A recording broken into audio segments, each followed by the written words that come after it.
that's like what this candle represents and like the creation of it. And so there's a lot of spiritual working that can be done with this candle. So this is A Star Is Born. And so then, let's see.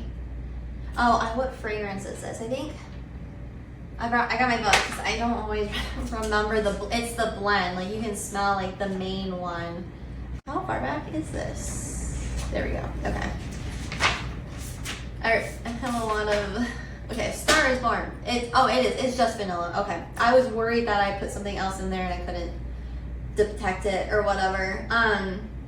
So yeah, vanilla. There's tiger's eye, howlite, topaz, and garnet in there, which adds into the cost of things. The topaz specifically, and then the garnet. It's a green garnet. It's not a red garnet. It's a special raw green garnet stone that I got that I just love. So there's significant Saturn energy. So there's another connection into the candle through that stone in particular. It is 8 ounces, so that would be approximately 40 hours of burn time, depending on how you choose to burn it. The longer you burn things at one time, the less burn time they have. So typically burn time estimates are, so it's an hour per 5 ounces of wax, or wait, wrong, backwards, flip that. 5 hours of burn time per 1 ounce of wax, excuse me. However, that is the formula for if you burn it at an hour to 2 at a time. So you burn it for 2+ hours at a time, you're gonna decrease your burn time. And depending on what you're doing, you're gonna be okay with that sacrifice, so to speak, because it's going to fulfill the intention necessary. So again, there we go. There's that one. And then which one do I want to do next? So if I go in order, then this is Gaia.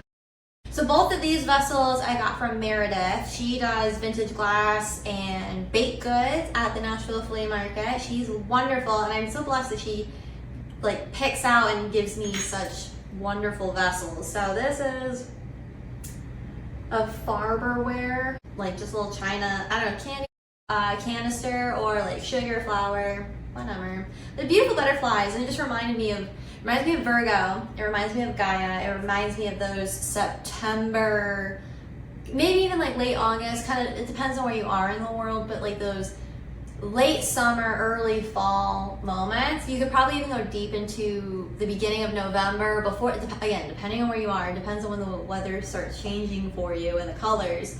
There's definitely that more autumn tone, the darker greens and oranges. It just, I don't know. Yeah, I pictured Gaia, but I pictured like not really a tropical, it's not tropical, but there is a waterfall and there's butterflies, but it's more like a forest. So I guess more like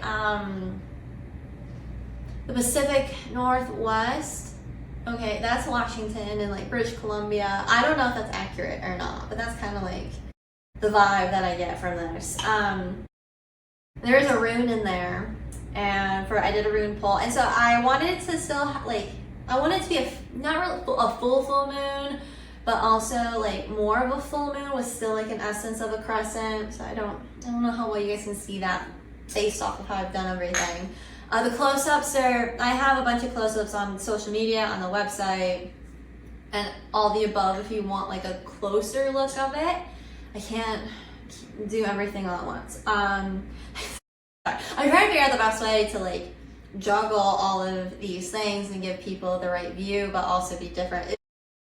This whole experience is interesting. It's a lot to juggle mentally. Like, what's the right way to do it? It doesn't matter. Just do it. So that's where I'm at with it. It is quite full. There's a decent amount of herb in this one, so if you are sensitive to the herbs being next to the flame for any reason, this would be a candle I would suggest potentially taking some stuff out. However you choose to use it, I still personally would burn everything in there and figure out what happens, see what message is in it. Yeah, so there's moss agate and prehnite. I'm not gonna say that.